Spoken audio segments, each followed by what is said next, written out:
इतिहास एउटा महत्त्वपूर्ण विधा हो। यसको ज्ञान बिना मानिसको अध्ययन अपूर्ण हुन्छ। इतिहासले मानव सभ्यताको प्रारम्भदेखि वर्तमानसम्मका जीवनका सामाजिक, आर्थिक, सांस्कृतिक, मनोवैज्ञानिक, राजनीतिक गतिविधि लगायत प्रत्येक क्रियाकलापको स्पष्ट चित्रण गर्छ। यसले मानवता बढी केन्द्रमा राखेर अध्ययन गर्छ। विगतमा के भएको थियो भन्ने खोतलेर वर्तमान बुझाउँछ। त्यही वर्तमानले भविष्यमा के गर्ने, कस्तो गर्ने भन्ने एउटा जग बसाउँछ अनि भविष्यप्रति सजग र सचेत समेत गराउँछ। त्यसैले इतिहासको ज्ञान बिना मानिसको अध्ययन अपूर्ण हुन्छ भन्दा फरक पर्दैन। इतिहास विषय के हो भन्ने जान्नुभन्दा पहिले इतिहास शब्दको उत्पत्ति कसरी भएको हो भन्ने कुरा थाहा पाउन आवश्यक वा उपयुक्त हुन्छ। ग्रीक सभ्यता संसारको सबैभन्दा पुरानो मानिन्छ। ग्रीक शब्द हिस्टोरियाबाट अपभ्रंश हुँदै अंग्रेजीमा हिस्टोरी शब्द बनेको हो। हिस्टोरियाको अर्थ what was actually happened in the past भन्ने हुन्छ। यही हिस्टोरीलाई नेपालीमा उल्था गर्दा इतिहास शब्द बनेको हो। नेपाली शब्द इतिहासलाई पनि विद्वानहरूले आफ्नै तरिकाले व्याख्या गरेको छन्। इतिहासका जानकार प्रोफेसर दिनेश राज पन्तले इतिहासबाट इतिहास बनेको बताएका छन्, जसलाई उनले यसरी अथ्र्याएका छन्। इति यस्तो, ह अवश्य, आस भएको थियो। यसरी बुझ्दा विगतमा भएको वा भएर गरेका तथ्य घटनाको जानकारी दिने विषयलाई इतिहास भनिन्छ। यो कुरालाई मनन गर्ने हो भने इतिहास विषयभन्दा ठूलो र फराकिलो क्षेत्र अरू कुनै विषय छैन, किनभने हरेक क्षेत्रको इतिहास हुन्छ। त्यसबारे जान्न अध्ययन गरिने विषय नै इतिहास हो। शाब्दिक अर्थमै केन्द्रित भएर बुझ्दा समेत इतिहास के रहेछ भन्ने सजिलै थाहा पाउन सकिन्छ। एक शब्दमा भन्ने हो भने विगतमा घटेका घटनालाई बताउने विषय इतिहास हो। त्यसैले इतिहासका चर्चित फिलोसोफर आरजी कोलिङवुड भन्छन्, history is a kind of research of inquiry, अर्थात् इतिहास भनेको एक किसिमको अनुसन्धान वा खोज हो। अब कुरा गरौँ इतिहासबारे हाम्रो बुझाइ के छ, कस्तो छ। नेपालको सन्दर्भमा राजा महाराजाहरूका वंशावली, तिनीहरूले जितेका लडाईँ वा सत्ता प्राप्तिका लागि गरिने छिनाझप्टीबारे पढाइने विषय इतिहास हो भन्ने धेरैको भ्रम छ।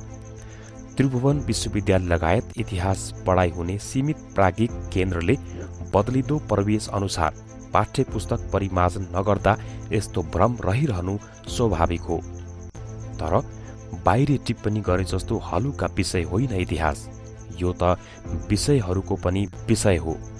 विषयहरूको आमाको रूपमा बुझिन्छ इतिहासलाई, किनभने कुनै पनि विषयबारे जान्नु छ भने त्यसको संक्षिप्त मात्रै भए पनि इतिहास नजानी सुखै छैन। तपाईँ अंग्रेजी पढ्नुस् वा विज्ञान, समाजशास्त्र अध्ययन गर्नुस् वा नेपाली, गणित पढ्नुस् वा अर्थशास्त्र, लेखा अध्ययन गर्नुहोस् वा नेपाली, तपाईले जुन विषय पढ्नुहुन्छ नि त्यसको चुरो कुरो थाहा पाउन इतिहास नपढी धेरै छैन अथवा नपढी सुख छैन। उसो त इतिहास तथ्यहरूको संग्रह मात्र होइन, विगतका घटनाहरूलाई विश्लेषण गरेर अहिलेको अवस्थाबारे उल्लेख गर्नु नै खास इतिहास हो।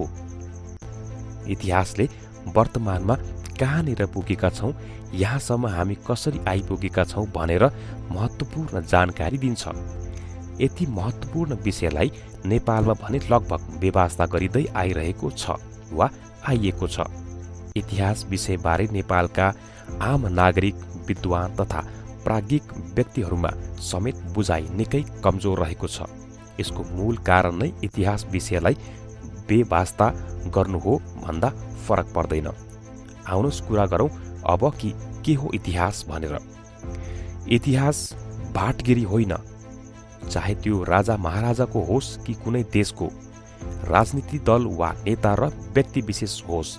इतिहास आम मान्छेहरूको सङ्घर्षको कथा पनि हो, तिनीहरूको व्याख्या र विश्लेषण हो।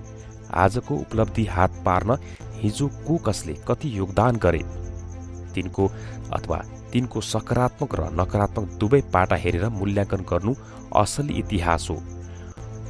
उत्तर आधुनिकतावादले यही कुरा बताउँछ, तर अहिलेसम्म इतिहासलाई एउटा फ्रेममा रहेर परम्परागत तरिकाले मात्रै बुझिँदै लेखिँदै आएको छ।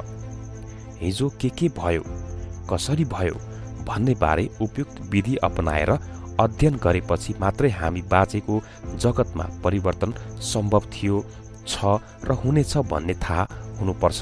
तर विडम्बना, हाम्रा सन्दर्भमा त्यसो हुन सकिरहेको छैन।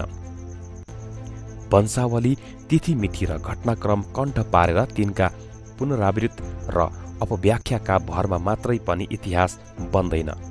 आलोचनात्मक चेतनासहित वा चेतसहित समाज बुझ्ने र त्यसको सही व्याख्या गर्नुपर्छ। अहिले पनि धेरै प्रसङ्गमा इतिहास नपढी हुँदैन भन्ने गरिन्छ। इतिहास विषय पढ्न र जान्न धेरैलाई चासो नै हुँदैन। यसलाई निरस र मितितिथिको सङ्गालो भनेर धेरैले हेरदृष्टिले हेर्छन्। विगतका घटनाबारे जानकारी राख्नु र विभिन्न विषयमाथिको गहिरो ज्ञान हुनु इतिहास अध्ययनको सीमाभित्रै पर्ने कुरा हो। तर यस्तो कार्यले मात्रै केही फरक पार्दैन। ती जानकारी राखिएका र सङ्ग्रह गरिएका सूचनाका सकारात्मक र नकारात्मक पाटालाई विश्लेषण गरेपछि मात्रै इतिहासको सही तथ्य बाहिर आउँछ। अब कुरा गरौँ के कारणले गर्दा इतिहास पढ्ने अथवा यस कारणले पढ्ने इतिहास भनेर स्पष्ट बुझौँ। विश्व परिवेशलाई हेर्ने हो भने इतिहास विषयको ठूलो महत्त्व छ। नेपालमा मात्र इतिहास विषयलाई काम नलाग्ने भनेर अपव्याख्या गरिँदै आएको छ। जसले यस्तो तर्क गर्छन् तिनैले इतिहासबारे जान्नुपर्छ भन्ने विरोधाभास कुरा समेत गर्छन्।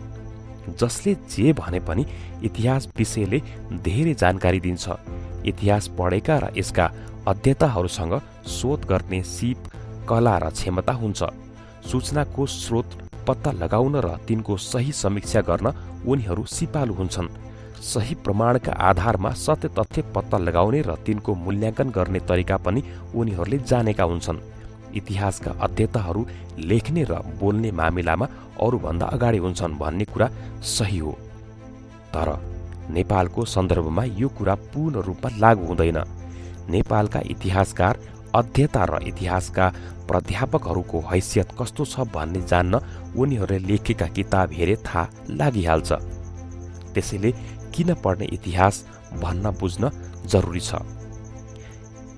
लेखेको इतिहास ठिक भयो कि भएन, कति सब्जेक्टिभ वा कति अब्जेक्टिभ भएर लेखियो, लेखिएको कुरा कति तथ्य र आलोचनात्मक छ, कहाँनिर चुकियो, हिस्टोरियोग्राफीले के भन्छ, इतिहास लेखनको न्यूनतम विधि अपनाइएको छ छैन भनेर जान्न चाहिँ यो विषय नपढी सुखै छैन।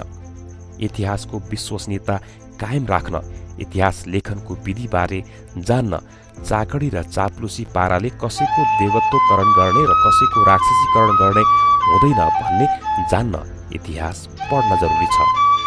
इतिहास विषय पढेपछि सिद्धान्तको फराकिलो ज्ञानले छाती चौडा पारेर वास्तविक र तथ्य इतिहासबारे निर्धक्क बोल्न, लेख्न, पढेको ठाउँमा इतिहासका विषयमा वा विषयका गलत टिप्पणीबारे बहस पैरवी गर्न तथा डटेर प्रतिवाद गर्न सक्ने चाहिँ पक्कै बनाउँछ। अब के गर्ने त?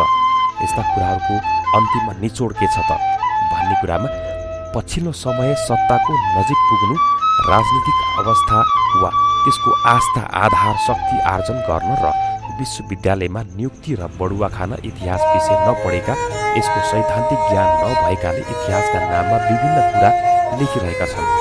लेखकको नाममा इतिहासको नाम बेचेर कसैको दलाली गर्नेहरूको झुन्डले नेपाली इतिहास जगत कलङ्कित हुन थालेको छ। इतिहासबारे न्यूनतम जानकारी, विषयगत योग्यता, अनुसन्धान विधिलाई अनुसरण नगरी विभिन्न कुरा लेखिनुले इतिहासको बदनाम भएको छ।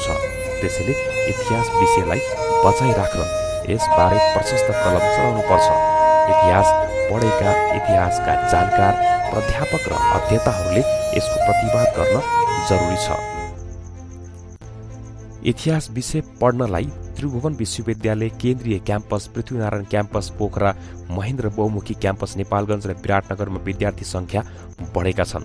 तर ती विद्यार्थीलाई कक्षा कोठासम्म टिकाइ राख्न, उनीहरूलाई परीक्षासम्म डोर्याएर डिग्री पास गराउने र इतिहासकारको रूपमा स्थापित गर्न त्रिवीको कुनै योजना नै छैन। उसलाई इतिहास विभागबारे खासै चासो भए जस्तो पनि लाग्दैन। त्यसैले भर्ना भएका विद्यार्थी समेत परीक्षा हुने बेलासम्म हराइसक्छन्। त्यसको उदाहरण पंक्तिकार आफै पनि हो वा यो भिडियोको लागि जहाँबाट हामीले साभार गरेका छौँ त्यसको लेखक आफै पनि हो। अर्कोतिर त्रिवीको इतिहास तथा केन्द्रीय विभागले समय सापेक्ष इतिहास विषयको पाठ्यक्रम परिमार्जन गरेर पढाउने हो र यसको महत्त्वबारे उजागर गराउने काम गर्ने हो भने इतिहास विषयका विद्यार्थी थामी नसक्नु हुनेमा शङ्का छैन। यसका लागि त्रिवीको इतिहास विभाग प्रमुखले महत्त्वपूर्ण भूमिका खेल्न सक्छन्। विभाग प्रमुखले केवल जागिर खाने र विभागीय प्रमुख भए भनेर भित्तामा फोटो टाँसेर जाने मात्रै हो भने त केही हुँदैन। दृढ इच्छाशक्ति देखाएर इतिहास विषयबारे केही न केही गर्छु भन्ने हो भने नसकिने केही छैन। यसबारे सरोकारवाला सबै बसेर निक्रियोल गर्नु बुद्धिमानी हुनेछ। यसो गर्न सकिए इतिहास पढ्ने, पढाउने र इतिहासमै रुचिपूर्वक काम गर्ने, गराउने सबैलाई फाइदा पुग्नेछ। आजको यो विषय वा यो भिडियो बनाइराख्दा हामीले जननयाँ नयाँ पत्रिका daily.com बाट साभार गरेका छौँ। यसको लेखक मनोज घरती मगर हुनुहुन्छ, जसले इतिहास किन पढ्ने भन्ने कुरामा जुन लेख लेख्नु भएको थियो त्यसैलाई साभार गरेर यो भिडियो निर्माण गरेका छौँ। धन्यवाद।